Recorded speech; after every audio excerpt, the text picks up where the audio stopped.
Hi, Keith Espinosa. Today I'm going to talk to you about Module 14, arriving at the final price for Professor Tracy Suter's class in entrepreneurial marketing here at Oklahoma State University.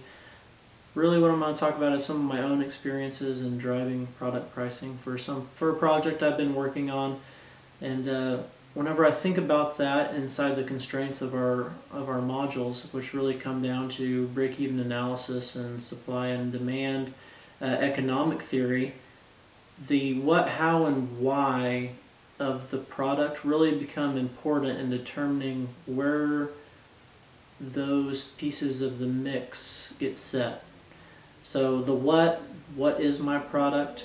What are my own biases and preconceptions about that product? What are my consumers' preconceptions about the product? Because those things are what the demand curve hinge upon.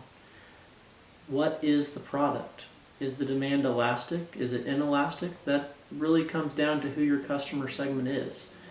Do they have a lot of discretionary income? If they have a lot of discretionary income, then their demand for goods is probably relatively inelastic. If they don't have a lot of discretionary income and they're focused on utilitarianism, they're focused on the bottom portion of Maslow's hierarchy of needs, then they're going to have very elastic demand for whatever the good is you're offering. The how, and I think for this, just working with distributors for my product and trying to create a good mix, we fail to realize a lot of times that distribution is not just a cost. So it's not just a cost associated with my product. It's a value driver. So if I position my product in Walmart, I'm associating my product with their brand, which is low cost. So if I associate with them or with similar distributors, I'm driving down the price expectation of consumers for the product. Whereas in this instance with my product, it's a sports and performance or sports and fitness product.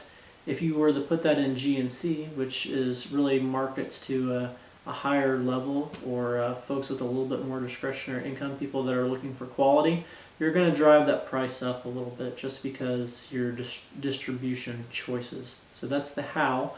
And then the why, the key takeaway there is really like what is driving those customer value decisions. We were talking about like the product and their preconceived notions. This is the underpinnings of their preconceived notions. So that utilitarian versus hedonic value. So my customer segment, I have to understand my product and I have to understand my customer segment and what creates value for them and how I'm creating value with the product. So is the product working to create or destroy rational purchase habits? Am I working on utility, or am I trying to create emotional attachment, and can that drive up the price? So the actual execution of that theory that we were just talking about, cost drivers. So when I cover it, comes down to that bottle. It's $1.25 to produce each bottle, 75 cents to produce each lid. So you're looking at $2 in direct cost or cost of goods sold. And then beyond that, you have the much larger budget. So your fixed costs, which come down to the blow mold production and then the installation inside a facility, which can be a pretty large expense. You're talking around $100,000. You're not buying an entire factory, but $100,000 in total to get production molds created where you can push out enough quantity to hit that break even.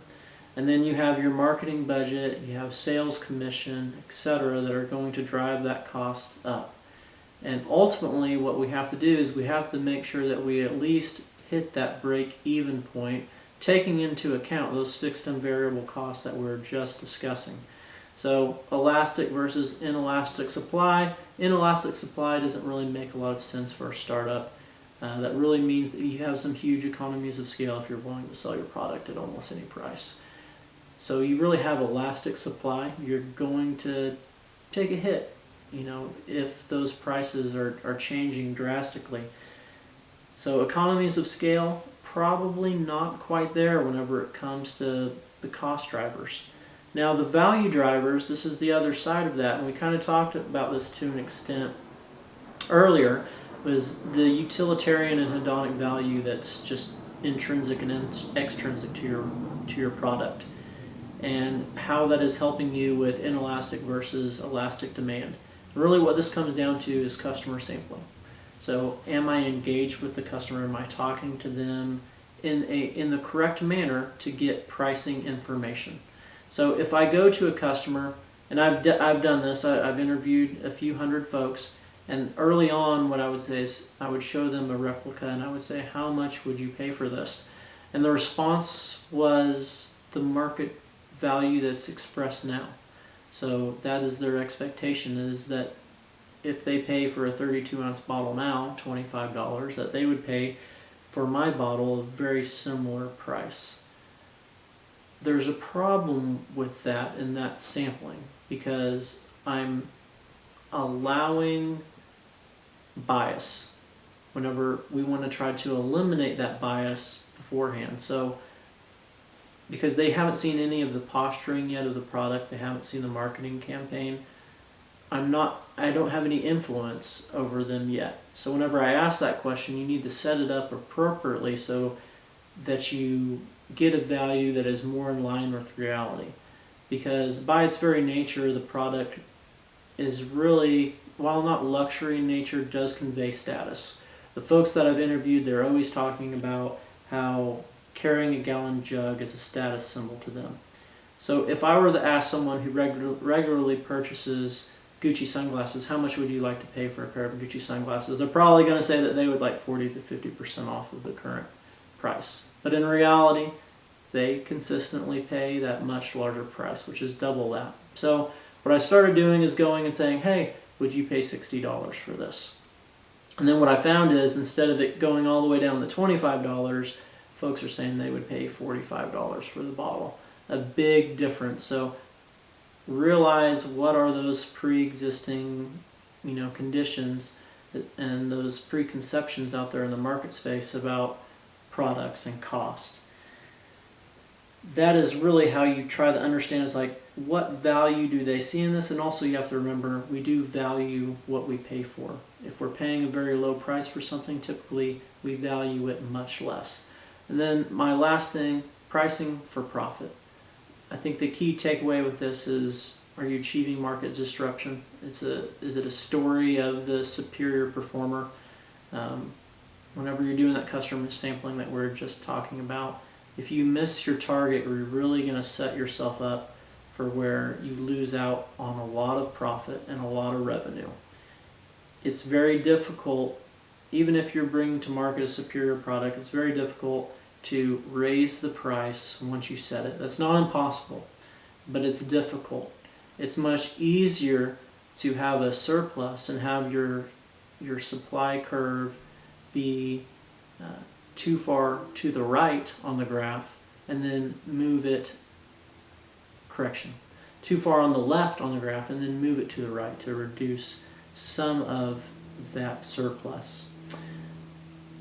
In addition to that, one of the things that I included in my lesson is an article about Walmart's brand transitioning from about 5 or 6 years ago, whenever they changed from always low prices to save money, live better.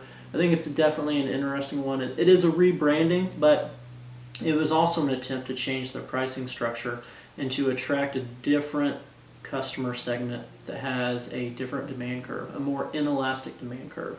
Essentially folks with higher incomes and more discretionary income. So it was kind of a twofold attempt to change their business model, as they saw themselves losing market share to folks that were focusing more on hedonic value rather than the utilitarian value that we associate with Walmart. So definitely check that out, and I hope you enjoyed this. You guys have a great day.